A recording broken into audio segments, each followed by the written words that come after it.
নহয়, এতিয়া কথাটো হৈছে এই সংগ্ৰামখন আমাৰ যিখন চলি আছিলে খিলঞ্জীয়া মানুহক লৈ সংগ্ৰাম চলিছে। তাত হিন্দু মুছলমানৰ কথাটো নাছিলে। কিন্তু কালি আজি চাওক, মই ফুকন নগৰ অঞ্চলৰ ল'ৰা।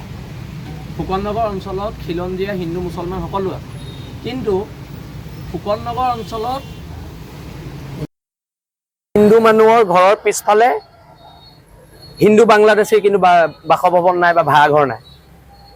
এক ঘৰ মানুহকো আমি থাকিব দিয়া নাই। কোনো হিন্দু বঙালী মানুহক, সন্দেহযুক্ত হিন্দু বঙালী মানুহক ফুকন নগৰ গণপতি মেলা চকৰ এৰিয়াৰ খিলঞ্জীয়া হিন্দুসকলে কিন্তু ৰাখিব দিয়া নাই।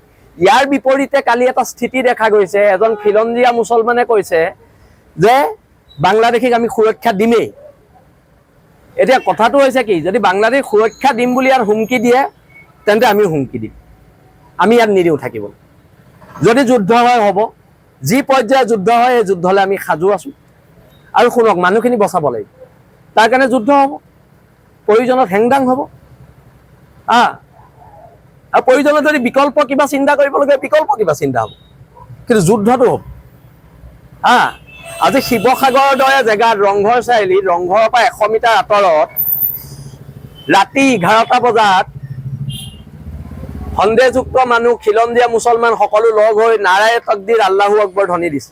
কিন্তু আমাৰ মুখত আজিলৈকে জয় শ্ৰীৰাম শুনিছে নেকি? আমি জয় আই অসমৰ স্থিতিত আছোঁ, জয় আই অসমেই কৈ আছোঁ।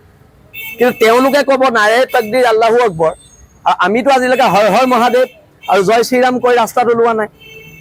এতিয়া এই কথা বতৰাবিলাকে এটা স্পষ্ট ইংগিত দিছে যে শিৱসাগৰৰ একাংশ খিলঞ্জীয়া মুছলমান মানুহে বাংলাদেশী মূলৰ সন্দেহযুক্ত মানুহক ৰক্ষণাবেক্ষণ দিছে। সঁচাটো সঁচা। আহক, আমাৰ গোটেই প্ৰত্যেক ফুকন নগৰ মেলা চকৰ গণপতি মই নিজেই যাম। এক ঘৰ মানুহৰ পিছফালে হিন্দু বাংলাদেশী আছে নি আপোনালোকে দেখুৱাই দিয়ক। চৰজমিন তদন্ত কৰক, চৰজমিন তদন্ত কৰক আপোনালোকে। যেতিয়ালৈকে আমি হিন্দু বাংলাদেশী বিৰোধ কৰি আছিলোঁ, মাৰোৱাৰী মানুহৰ বিৰোধ কৰি আছিলোঁ, বেংগলী মানুহৰ বিৰোধ কৰি আছিলোঁ, বিহাৰী মানুহৰ বিৰোধ কৰি আছিলোঁ, তেতিয়ালৈকে আমি জাতীয়তাবাদী। আৰু যোনদিনাই আমি মুছলমান বাংলাদেশী বিৰোধ কৰিলোঁ, আমি সেইদিনা সাম্প্ৰদায়িক। এইবোৰ কথা বতৰা নচলিব, নচলিব। একদম স্পষ্ট কৰি দিছোঁ। যদি শিৱসাগৰ জ্বলে জ্বলিব। কি ভয় খাই আছোঁ নেকি কাবালে? সিহঁতি জ্বলাব, আমি কি হাতত খাৰু পিন্ধি আছোঁ? জ্বলিব, শিৱসাগৰ জ্বলিব, মই কৈ দিলোঁ। ইয়াত ভয় খাবলৈ নাই। যদি পুলিচে এৰেষ্ট কৰে, আজিয়ে এৰেষ্ট কৰি জেলত ভৰাই দিয়ক। ইয়াত বিজেপি কংগ্ৰেছৰ কথা নাই। আমি ৰাজনীতিৰ ঊৰ্ধত থকা মানুহ। বিজেপি কংগ্ৰেছৰ ইয়াত কথা নাই। কোনোবাই দম দিব শিৱসাগৰত কিবা হ'লে কাকো সোধাই নেৰিম। কোন হয় শিৱসাগৰত কিবা হ'লে কাকো? ময়ো সোধাই নেৰোঁ। যদি শিৱসাগৰত কোনোবা খিলঞ্জীয়া মানুহৰ গাত এটা আঁচু লাগে, কাকো মই সোধাই নেৰোঁ। সেইটো কথাও কৈ দিছোঁ। বিলাচী থানা অসমে সোধাই নেৰে। এটা খিলঞ্জীয়া মানুহৰ গাত যদি হাত লগাই, হাত ছিঙি দিয়া হ'ব। কি হৈছে ইয়াত? দাদাগিৰি চলিছে। ধৰ্মৰ আফিম খাই আছে সিহঁতি। আমি ধৰ্মৰ আফিম নাই খোৱা। ধৰ্মৰ আফিম সিহঁতি খাই আছে। ধৰ্মৰ আফিম নাই খোৱা। জাতীয়তাবাদৰ কেঁচা তেজ খাই আছোঁ। এইটো কথা স্পষ্টকৈ কৈ দিয়া হৈছে। ভয় ভাবুকি দেখুৱাব, দিগদাৰ আছে। আৰু যদি মুখামুখি সংঘৰ্ষ বিচাৰিছে, হ'ব সংঘৰ্ষ। ক'ত লাগিব সেইটো কথা ক'লে হয়। হ'ব সংঘৰ্ষ। সংখ্যা তোমালোকে দেখুৱাইছে, সংখ্যা আমিও দেখুৱাম। আমাৰ সংখ্যা নাই নেকি? আমাৰ ফুকন নগৰ মেলা চকৰ মানুহবোৰ, মেটেকা ঘাটৰ মানুহবিলাকে, দৰিকাপাৰ মানুহ, বেতবাৰী মানুহে কি হাতত খাৰু পিন্ধি আছে? আমি হাতত খাৰু পিন্ধি আছোঁ। ইয়াত বাংলাদেশী সুৰক্ষা দিম বুলি শিৱসাগৰত ক'ব। এতিয়া সম্প্ৰীতি ফেচবুকত কেইজনমান লিখি আছে। সম্প্ৰীতি তেওঁলোকে দেখুৱাব লাগিব। সদায় সম্প্ৰীতি আমি দেখুৱাম। সম্প্ৰীতি সদায় আমি দেখুৱাম। ঠিকা লৈ থৈছোঁ ইয়াত সম্প্ৰীতি দেখুৱাৰ। ঠিকা লৈ থৈছোঁ নেকি? আৰু মই পুনৰ কৈ দিছোঁ, মোৰ নেতা হিমন্ত বিশ্ব শৰ্মাও নহয়, মোৰ নেতা গৌৰৱ গগৈও নহয়। মোৰ এটাই লক্ষ্য উদ্দেশ্য, খিলঞ্জীয়া মানুহৰ সুৰক্ষা। এইটো কথা স্পষ্টকৈ কৈ দিছোঁ।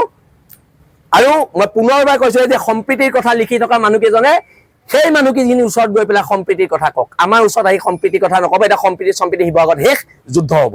বছ, সম্প্ৰীতি শেষ, শিৱসাগৰত যুদ্ধ হ'ব। চেলেঞ্জ কৰিছোঁ, অপেন চেলেঞ্জ কৰিছোঁ।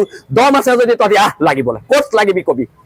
আৰু ইয়াত কোনোবা বিধায়কে দম দিব, এইবোৰ নচলিব। নচলিব ইয়াত। কাৰো কথা নচলিব। সম্প্ৰীতি শেষ। আৰু সম্প্ৰীতিৰ কথা ইয়াত কোনোবাই ক'ব, যোনে সম্প্ৰীতি বিনষ্ট কৰিছে, তকদিৰ আল্লাহু আকবৰ ধ্বনি দিয়াকেইটা সম্প্ৰীতিৰ কথা ক'বলৈ কওঁ। আমাক নহয়, আমি জয় শ্ৰীৰাম কোৱা নাই আৰু নকওঁ। আমি জয় অসমেই কওঁ। সেইবিলাক মই নাজানো। সম্প্ৰীতি শেষ, কিহৰ সম্প্ৰীতি? সদায় সদায় সম্প্ৰীতিৰ নামত বাংলাদেশী ভৰাব। আজি আমাৰ নামঘৰত এতিয়া যে ভাদমহীয়া নাম হ'ব, চাওকচোন, এটা বহিৰাগত মানুহক আমি সোমাবলৈ দিওঁ নি নামঘৰত? আমি জাতীয়তাবাদ ৰাখিছোঁ, সি হিন্দু হ'ল বুলি আমাৰ নামঘৰত আমি সোমাব নিদিওঁ চবকে। আমি খিলঞ্জীয়া মানুহখিনিক লৈহে হেৰি কৰোঁ, ভাদ মাহ পালন কৰোঁ।